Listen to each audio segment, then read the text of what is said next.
Hello বন্ধুরা, technical PB সরকার চ্যানেলে আপনাদের সকলকে স্বাগত জানাই। আমি প্রতিনিয়ত আমার চ্যানেলে পোস্ট অফিসের নতুন নতুন আপডেটগুলো নিয়ে আসি, তেমনি আজ আমি আপনাদের জন্য এক বিরাট নতুন আপডেট নিয়ে এসেছি।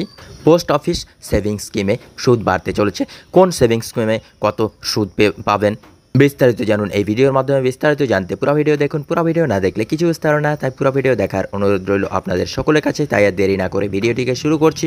ভিডিওটি ভালো লাগলে লাইক করবেন, কমেন্ট করবেন, বন্ধুদের সঙ্গে শেয়ার করবেন এবং আমার চ্যানেলে নতুন হয়ে থাকলে চ্যানেলটিকে সাবস্ক্রাইব করবেন। ধন্যবাদ, পাশে থাকবেন। আপনি কি পোস্ট অফিসে বিনিয়োগ করতে চাইছেন? তাহলে এবারে পোস্ট অফিস সেভিংস স্কিমের সুদের হার কিছুদিনের মধ্যে বৃদ্ধি পেতে চলেছে বলে মনে করছেন অনেকে।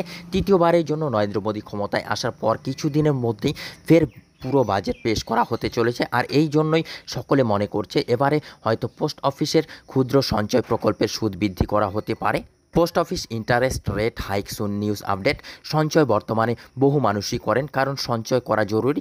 অর্থ সঞ্চয় করার জন্য বিভিন্ন রকমের সরকারি বেসরকারি সংস্থা রয়েছে, তবে মানুষ নিজেদের উপার্জিত অর্থ নিয়ে ঝুঁকি নিতে চান না।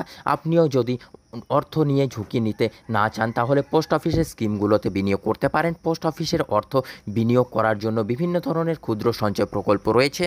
পোস্ট অফিস সেভিংস স্কিমের সুদ বৃদ্ধি, এইসব প্রকল্পগুলোতে ভালো সুদ পাওয়া যায়, আর এই স্কিমগুলোতে 3 মাস অন্তর অন্তর সুদের হার পরিবর্তন করা হয়। এপ্রিল থেকে জুন মাসের মধ্যে সুদের হার কোনো পরিবর্তন করা হয়নি, তাই জুনের শেষের দিকে পোস্ট অফিসের ক্ষুদ্র সঞ্চয় প্রকল্পগুলোর সুদের হার পরিবর্তন করতে পারে সরকার।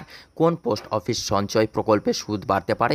পোস্ট অফিসে বিনিয়োগ করার জন্য অনেক ক্ষুদ্র সঞ্চয় স্কিম রয়েছে, যেগুলোর মধ্যে কিছু জনপ্রিয় স্কিম হলো পাবলিক প্রভিডেন্ট ফান্ড, জাতীয় সঞ্চয় শংসাপত্র, Sukanya Samriddhi Yojana, senior citizen savings scheme এবং মহিলা সম্মান শংসাপত্র। এই স্কিমগুলোতে সুদের হার অফার করছে সরকার।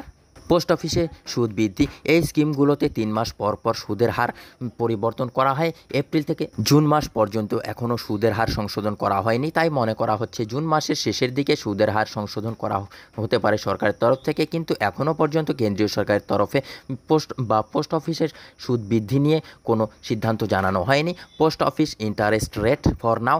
ব্যাংকে যেমন সেভিং অ্যাকাউন্ট খোলা যায়, তেমনি পোস্ট অফিসেও খোলা যায় সেভিং অ্যাকাউন্ট। সুদ দিচ্ছে 4%। আপনি পোস্ট অফিসে এফডিও করতে পারেন। পোস্ট অফিসে বিভিন্ন মেয়াদের এফডি আছে, প্রত্যেকটির সুদের হার আলাদা আলাদা। এই সকল পোস্ট অফিসের স্কিমগুলোতে ত্রৈমাসিক সুদ দেওয়া হয়। পোস্ট অফিসে ত্রৈমাসিক সুদ 1 বছরের মেয়াদের এফডি এতে পোস্ট অফিসের সুদ দিচ্ছে 6.9%। পোস্ট অফিসের 2 বছরের মেয়াদের 7%, 3 বছরের মেয়াদের 7.1%, 5 বছরের মেয়াদে 7.5%। এখানে 5 বছরের রেকারিং ডিপোজিটে আরডি করলেও বার্ষিক 6.7% সুদ পাবেন, যা প্রতি ত্রৈমাসিক গণনা করা হয়। পোস্ট অফিসের ফিক্সড ডিপোজিটে অনেকেই বিনিয়োগ করে থাকেন। পাবলিক প্রভিডেন্ট ফান্ড, এই স্কিমের সুদের হার বার্ষিক 7.1%, প্রত্যেক ত্রৈমাসিক হারে যুক্ত করা হয়। কিষাণ বিকাশ পাত্রা, এই স্কিমে সুদের হার 1.5% প্রত্যেক ত্রৈমাসিকে যুক্ত করা হয়। মহিলা সম্মান সেভিংস স্কিম, এই স্কিমে সুদের হার 7.5% প্রত্যেক ত্রৈমাসিক যুক্ত করা হয়।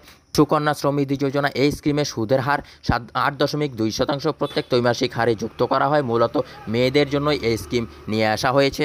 বন্ধুরা, এই ছিল আজকের আপডেট।